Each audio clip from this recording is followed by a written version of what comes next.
कुणाल कुमार साहब को ले लेते हैं जनाब। आहलन। हेलो मुफ्ती जी, आवाज आ रही है आपको मेरी? जी हाँ, बिल्कुल आ रही है। अच्छा, ये नकी अहमद साहब स्टेज छोड़ दीजिए, जो भी हाँ, स्टेज नकीम कर साहब। रहे हो वो स्टेज छोड़ दें। जी जी, कुणाल भाई। जी जी, मुफ्ती साहब नमस्कार। मैं एक हिंदू हूँ जी और मेरा आपसे क्वेश्चन है कि हिंदू होने के नाते मैं मूर्ति पूजा करता हूँ। तो अकॉर्डिंग टू इस्लाम मेरा क्या होगा? मतलब क्या मरने के बाद क्या होगा, या अकॉर्डिंग टू इस्लाम मैं क्या हूँ? अकॉर्डिंग टू इस्लाम आप मुशरिक हैं, और जो आदमी बुत परस्ती पर जाता है हाँ, उसकी सजा हमेशा हमेशा जहन्नम है, और अल्लाह के यहाँ उसकी कोई बख्शिश नहीं है। अल्लाह तो ताला ने ये मुसलमानों को जिम्मेदारी दी है, ये उनके ऊपर अमानत है कि गैर मुस्लिमों तक, यानी जो अल्लाह ताला को नहीं मानते हैं, बुत परस्ती करते हैं, उन जी। तक अमानत पहुंचा दी जाए कि वो हम्म, अपने रब को पहचानें और एक खुदा की परस्तिश करें। ठीक है। तो अल्लाह अल्लाह मियाँ मेरे को कभी माफ़ नहीं करेंगे। इसी से मेरा दूसरा क्वेश्चन ये आता है मुफ्ती जी, क्योंकि मैं नहीं, अगर एक मिनट आप गलत समझे मुफ्ती साहब की बात। मरने आप फौत हो जाते हैं इस हालत में, इस ठीक है, हाल में जी, तब इस हाल में आप फौत होते हैं, ये शर्त है, ये याद रखें, ये कुरान शर्त की है। शर्त है ये। हाँ। हम्म, ठीक है। मतलब मूर्ति पूजा करते हुए अगर मैं मर जाता हूँ तो मेरे गुनाह हाँ, माफ़ नहीं होंगे? नहीं होंगे। हाँ, ठीक है। दूसरा क्वेश्चन मेरा ये है मुफ्ती जी, मैं बहुत परेशान हूँ 10 दिन से। दूसरा क्वेश्चन मेरा ये है कि मैं एक यूट्यूबर हूँ और लगभग मेरे 8 8 लाख सब्सक्राइबर हैं। ठीक। और मैं एक आईटी कंपनी में भी काम करता हूँ इंडिया में। आईटी जी इंजीनियर हूँ मैं। जी। तो आज से लगभग 1 2 साल पहले मैंने ये प्रॉमिस किया था अपने आप से कि मेरे यूट्यूब की जो भी इनकम आएगी उसका 70% मैं डोनेट कर दूंगा। ठीक। ठीक है। तो उस 70% में ये हुआ मुफ्ती साहब कि मेरे घर पर, जहाँ पे मैं रहता हूँ, मैं नोएडा में रहता हूँ। जी तो मेरे यहाँ पे जो मेड आती है, मतलब जो जी। काम करने वाली आती हैं, वो जी। मुस्लिम है। ठीक। तो मैं अपनी इनकम का लगभग 50%, मतलब 8 लाख सब्सक्राइबर से आप जान सकते हैं, जी। तो लगभग 40 से 50% मैं उस फैमिली को दे देता हूँ, क्योंकि वो बहुत गरीब हैं। ठीक है। और मेरे घर पे वो काम करने आती हैं, तो उनकी मैंने एक सैलरी फिक्स कर रखी है। उनके जो एक शायद उनकी लड़की है, एक छोटा लड़का है, तो उनके जी। लिए भी मैं, उनके पढ़ाई के लिए भी मैं खर्चा उनको देता रहता हूँ। ठीक। तो मैं जो ये काम कर रहा हूँ, ये मुस्लिम फैमिली को मैं इतना सपोर्ट कर रहा हूँ। इससे पहले भी एक कोलकाता की मुस्लिम थी, वो मेरे यहाँ पे काम करती थी। ठीक। तो ये जो मैं काम कर रहा हूँ, तो इसका मेरा कोई सवाब नहीं मिलेगा मुझे? आप क्या काम करते हैं कुणाल साहब, यानी जॉब आपकी क्या है? आपने बताया आप जी आईटी जी है जी, इंजीनियर। आईटी में काम करता हूँ, आईटी में। अच्छा, और मेरा एक यूट्यूब चैनल भी है जिस पे लगभग 8 लाख सब्सक्राइबर्स हैं मेरे। क्या है तो मैं मकसद अपने यूट्यूब चैनल का?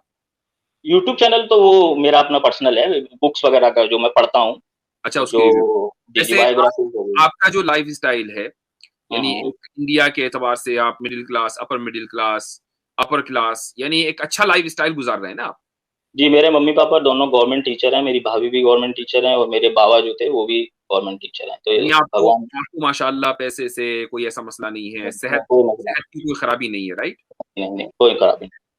हाँ, तो तो मेरा मुफ्ती साहब क्वेश्चन ये है कि मैं मुस्लिम फैमिली को इसका सपोर्ट जवाब कर देने रहा लगा हूँ। हूँ। मेरा मेरा जवाब सुन लीजिए। देखिए, जी। जो गैर मुस्लिम हजरात हम्म, जो खुदा को नहीं मानते हैं हम्म, और दिल के बड़े अच्छे होते हैं, जैसे आप हैं, हम्म, आप एक मुस्लिम फैमिली की मदद कर रहे हैं, गैर मुस्लिमों की भी मदद करते हैं, हम्म, तो आपकी ज़िंदगी में बहुत सारी जो खुशियाँ हैं, जो आसानियाँ हैं, जो आसाइशें हैं, वो दरअसल इसी मदद के नतीजे में है। अल्लाह ताला जो है, उसने कुरान करीम में जगह-जगह, अहादीस में रसूलुल्लाह सल्लल्लाहु अलैहि वसल्लम की ज़बानी जगह-जगह ये बात है कि गैर मुस्लिमों को उनके किए का बदला इस दुनिया में मिलता है। बहुत सी चीज़ें ऐसी हो सकती होंगी, मसलन रिसेशन आया जगह-जगह, आपकी जॉब जा सकती होगी लेकिन नहीं गई। या ये कि आप खुद अपने आप को देखें कि इंडिया में इस वक़्त जो यूथ है बड़ी तादाद ऐसी है जो जॉबलेस है। उसने डिग्रियाँ हासिल कर रखी हैं लेकिन जॉब उसके पास नहीं है। आप उनमें करोड़ों में बेहतर हैं, ठीक है? और इस तरीके से नहीं, इस तरीके से बेहतर हैं कि आप न सिर्फ़ ये कि खुद आसानी के साथ खा रहे हैं, पी रहे हैं, बल्कि आप दूसरों को खिला रहे हैं, पिला रहे हैं। तो आप करोड़ों में अगर, और आप दुनिया के एतबार से देखें तो आप अरबों से बेहतर हैं। तो ये जो आप बेहतर ज़िंदगी गुज़ार रहे हैं, तो आपने कोई कोई कॉन्ट्रैक्ट तो किया नहीं था कि नहीं जी मुझे तो बेहतर ज़िंदगी गुज़ारनी है। ये महज़ उस ऊपर वाले का फ़ज़ल है कि उसने आपको दिमाग दिया और आपने पढ़ाई की, आपको पढ़ाई में सक्सेसफुल बनाया, उसके बाद आपको जॉब दी, आप जैसे बहुत से लोग होंगे जो आपके मकाम तक नहीं पहुंचे होंगे, लेकिन वो आप उनके मकाम से बुलंद हैं। ये दरअसल उस नेकी का बदला है जो आपको यहाँ मिल रहा है। ठीक है, ये नेकी का बदला मुझे यहाँ मिल रहा है। जी। लेकिन मैं तो जैसा मैं बताते हैं, जैसा कि मैंने पढ़ा तो नहीं है कुरान ज़्यादा मैंने, लेकिन जैसा बताते हैं कि मैं तो अनंत काल तक झंडू में रहने वाला हूँ। और जी। अनंत काल मतलब इटर्निटी। हाँ, इटर्निटी। जी। जी, अनंत इटर्निटी तक मैं तो झंडू में रहूंगा, क्योंकि मैं तो मूर्ति पूजक हूँ। ठीक। तो वहां तो जाके तो मेरे कुणाल को साहब, एक मुफ्ती साहब इजाजत दीजिएगा। एक मिनट में जरा अपनी बात मुकम्मल कर लूँ साहब भाई, फिर मैं आपको कह दूंगा। जी। तो यानी आप ये कहना चाह रहे हैं कि मैंने जुर्म कम किया है और सजा मुझे इटर्निटी की मिलेगी, ये कह रहे हैं ना? नहीं, हाँ, मेरा ना? जुल्म, देखिए मैं एक हिंदू फैमिली में पैदा हुआ, जी। तो मेरा तो उसमें कोई कसूर है नहीं, है या मेरा कोई कसूर? आपसे दो सवाल हैं। इस सवाल में दो सवाल हैं। पहला सवाल ये है कि मैं एक हिंदू फैमिली में पैदा हुआ, मेरा कोई कसूर नहीं। पहला सवाल तो ये है। तो दूसरा सवाल ये है कि मेरा अगर जुर्म है भी कोई, तो वो तो ये है कि मैंने खुदा की इबादत नहीं की, तो उसकी सजा मुझे इटर्नल क्यों मिलेगी? ये दो सवाल हुए ना? हम्म। दो ही हुए ना? मेरा सवाल ये है कि मान लो, जैसा कि आप बोलते हो कि इस्लाम ही सबसे सच्चा धर्म है और अल्लाह ही केवल खुदा है, मान लिया, ठीक है, और मुस्लिम भी उसके बनाए हुए एक सच्चे वो हैं, जो जिनको वो पैदा करता है, जो अल्लाह को मानते हैं। तो मैं तो जैसे कि अभी ईद पर वो मेरे से छुट्टी लेके गई हैं, मैंने उनको 4 दिन की ईद पे छुट्टी दी। इशू आ रहा है, बार-बार खटखट की आवाज आ रही है। जी, जी, जैसे कि अभी ठीक आ रही है? जी। जी, जैसे कि वो जैसे कि अभी वो ईद पर गई हैं, तो मैंने उनको 4 दिन की छुट्टी दी है। ठीक। ठीक है, तो मेरा कहने का मतलब वो तो ईद पे गई हैं, तो इसका मतलब वो अल्लाह को मानती हैं, हुँ। ठीक है? और अल्लाह की वो पूजा भी करती होंगी। हुँ। तो जब मैं मुसलमान जो अल्लाह को मानते हैं और आप बता रहे हैं कि अल्लाह ही सबसे अल्लाह ही केवल एक खुदा है, तो जब मैं उनके बनाए हुए मखलूक की सेवा कर रहा हूँ, तो फिर अल्लाह मुझे नर्क में क्यों भेजेंगे? इसका जवाब ये है कि एक आदमी मसलन ये कहता है, मैं एक मिसाल दे रहा हूँ, मैं आपको उस मिसाल पर फिट नहीं कर रहा हूँ, मिसाल समझाने के लिए है। एक आदमी ये कहता है कि मेरे मोहल्ले में एक गरीब आदमी रहता है। जब मैं हुँ, उस गरीब आदमी को देखता हूँ, तो मैं उसको उसकी झोली में ₹1 ज़रूर डालता हूँ। लेकिन हुँ, साथ में वो आदमी रोज़ाना एक कत्ल भी करता है। तो हुँ, महज़ इसलिए कि वो किसी गरीब आदमी की झोली में ₹1 डालता है, उसके हुँ। कत्ल का जो गुनाह है, वो माफ़ नहीं होगा। ठीक तो है? मुफ्ती जी आप ये दोनों में फ़र्क है ना?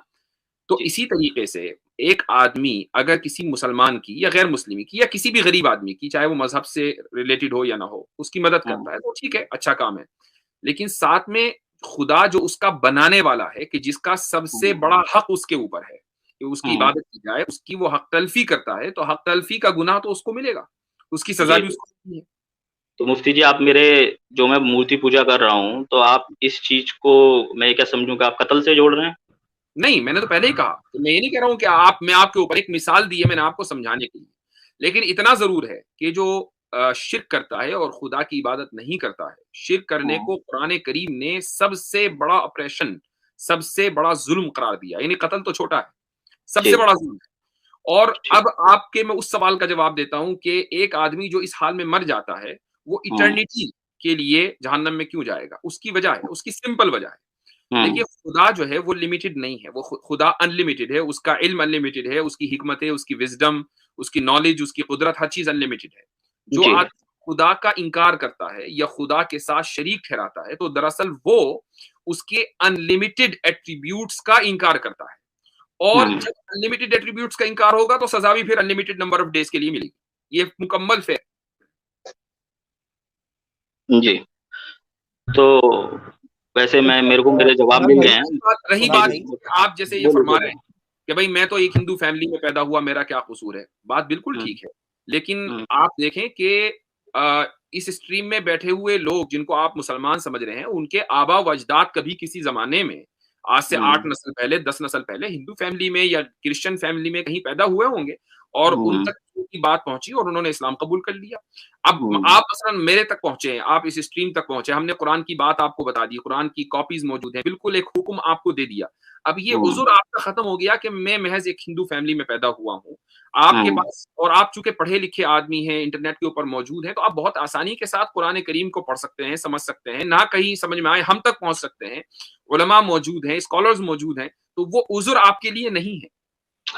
ठीक है, वो मैं मुफ्ती समझ, देखिए मैं कुरान के डिटेल्स में एक मिनट कुणाल भाई 1 मिनट जरा रुकिएगा, 1 मिनट रुकिएगा ना, क्योंकि भाई बहुत लोग हैं ना यार, मेरे भाई, प्यारे भाई, मुझे पता है आप बात करना चाह रहे हैं, मेरा भी दिल कर रहा है बात करें आप, बड़ी अच्छी बात चल रही है, मुझे सीखने को मिल रहा है, दोस्त बहुत हैं यार पीछे, उनके साथ बस ज्यादती हो मुझे रही है। एक कंक्लूजन करके जाने दो, फिर मैं जा रहा हूँ अपना, 1 मिनट दीजिए मुझे।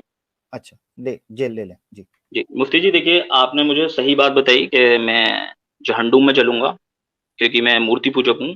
तो बस मैं आपको ये बता के जा रहा हूँ अब कि जो मेरी मुस्लिम फैमिली को, जिसको मैं सपोर्ट कर रहा हूँ, जी उसको ईद से आने के बाद मैं उनकी छुट्टी करूंगा।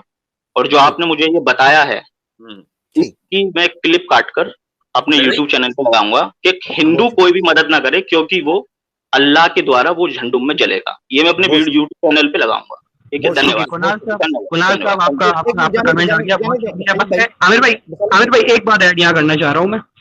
देखिए हमारे यहाँ एक बड़ा गलत कॉन्सेप्ट पाया जाता है कि जब किया गया इस्लाम के बारे में, कि हम ये समझते हैं कि एक हिंदू जो है वो, जिस तरह इन्होंने जिक्र किया कि मूर्ति पूजा करता हूँ इसीलिए मैं जहन्नुम में जलूंगा। भाई एक मुसलमान भी अगर मूर्ति पूजा करेगा तो वो भी जो है ना वो इनकरेक्टली वो भी जो है ना वो जहन्नुम की आग में जलेगा।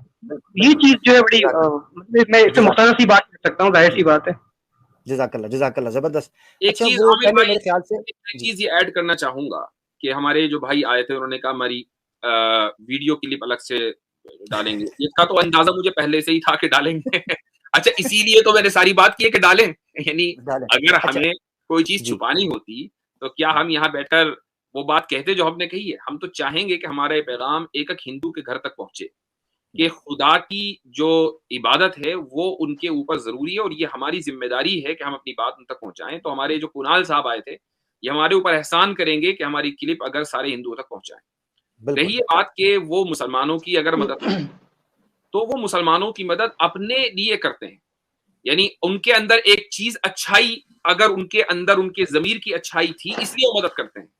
लेकिन अगर वो मदद करना छोड़ देंगे तो इसका मतलब तो ये हुआ कि हमें जो चीज अच्छी लग रही थी वो हमारा महज ख्वाब ख्याल था, वो दरअसल अच्छी नहीं थी। वो एक तरह का ग्लैमर था जो उन्होंने अपने इर्द गिर्द बना लिया था। हकीकी तौर पर ये लोग जमीर के एतबार से अच्छे नहीं हैं। यही वजह है कि वो एक गरीब की मदद करते करते फौरन हट जाएंगे, इसलिए कि उनको एक हकीकत बात और सच्ची बात पता चल गई। हाय हाय हाय। और मुफ्ती साहब जब जी, उन्होंने ये सारी मिसालें दी थी तो मैं उसी वक्त समझ गया था कि लास्ट में यही कंक्लूड करेगा कि मैं उसकी मदद छोड़ दूंगा और हमें इमोशनली ब्लैकमेल करने की कोशिश करेगा जब उसने ये सारी मिसालें दी हाँ, थी। एक चीज मैं 2-3 यहाँ बातें अर्ज करना चाहता हूँ। अच्छा ये मुफ्ती साहब को ना, या हम दोस्तों को ये क्लिप काट के भरम इस तरह देते हैं जैसे ये पहले करते नहीं है। ओ भाई कितने हाँ, क्लिप कटे हैं, जैसे हम डर कितने जाएंगे। कटे। हाँ, जैसे हम डर जाएंगे जी, ओहो हो जी क्लिप कट गया तो अब बात चेंज कर लो, तो जो हक है वो रहेगा। हाँ, अच्छा एक चीज, दूसरी चीज ये जो मुफ्ती साहब ने कहा कि एक लेयर वो क्रिएट कर लेते हैं अपने इर्द गिर्द, उस बारे में सूरह कहफ के अंदर बड़ी प्यारी अल्लाह ताला ने मिसाल दी। अल्लाह ने कहा, अल्लाह के रसूल इनसे कहें, कुल हल नुनब्बिउकुम बिल अखसरीन आमाला, ए अल्लाह के रसूल इनसे कहें क्या मैं तुम्हें सबसे खसारे वाले अमाल की खबर ना दे दूं।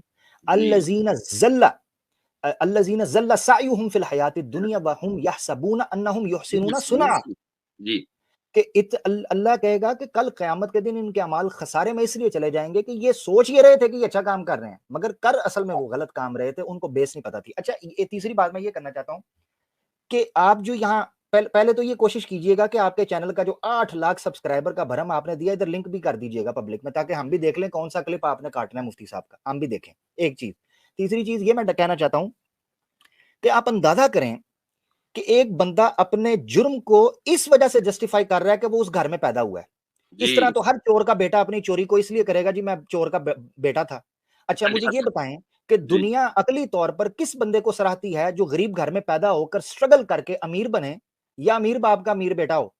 बहुत अच्छा, आप कोई बंदा ये उसे पेश कर सकता है, मतलब इसीलिए वो स्टीव जॉब्स की बात मुझे बड़ी, वो कहता है कि कोई इसमें कबाहत नहीं है कि आप गरीब घर में पैदा हुए, मसला ये है if you die poor, if you don't struggle, ठीक है, स्ट्रगल हार्ड।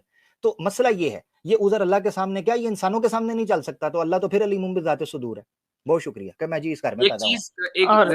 एक हदीस आ रही है आमिर भाई, रसूलुल्लाह सल्लल्लाहु अलैहि वसल्लम ने फरमाया कि तुरज़क़ून बिदुआफ़ाइकुम, कि तुम्हें जो रिस्क दिया जाता है वो इसलिए दिया जाता है कि तुम अपने इर्द गिर्द जो तुम्हारे कमजोर लोग हैं माली एतबार से, तुम उनकी मदद करते हो। एक आदमी अगर मान लीजिए मदद कर रहा है, मसलन ये आदमी आया था, ये मदद कर रहा है अपनी मेड की, तो दैट्स, ये भी तो हो सकता है ना कि उस मेड की बरकत से अल्लाह ताला इसको इतना दे रहे हो कि ये दूसरों को और दूसरों की मदद करे। तो ये भी करके देख ले, अल्लाह उस औरत को तो रिस्क मिलना है, तो देखिए अल्लाह ताला ने उसका रिस्क कहाँ लिखा हुआ है कि एक ऐसे आदमी के जरिए उसको खिला रहा है कि जो आदमी खुद अल्लाह को नहीं मानता। जबरदस्त जबरदस्त। अब वो ऐसी जगह चली जाएगी जहां अल्लाह को मानने वाले हैं, वो वहां से मिल जाएगा उसको, उसका कोई नुकसान होने वाला नहीं है, उसका कोई नहीं। और हजरत फिर ये इस्लाम ही है ना, मैं कुर्बान जाऊं इस्लाम के अहकामात के ऊपर कि नबी की बीवी के ऊपर तोहमत लगती है और अबू बकर सिद्दीक कहते हैं मैं इसका खर्चा बंद कर दूंगा। अल्लाह ने कुरान में आयत नाजिल करके कहा खर्चा नहीं बंद होगा जो तुम अल्लाह के लिए करते हो, खर्चा नहीं बंद होगा। ये है इस्लाम, ठीक है, ये इस्लाम का ही खासा है।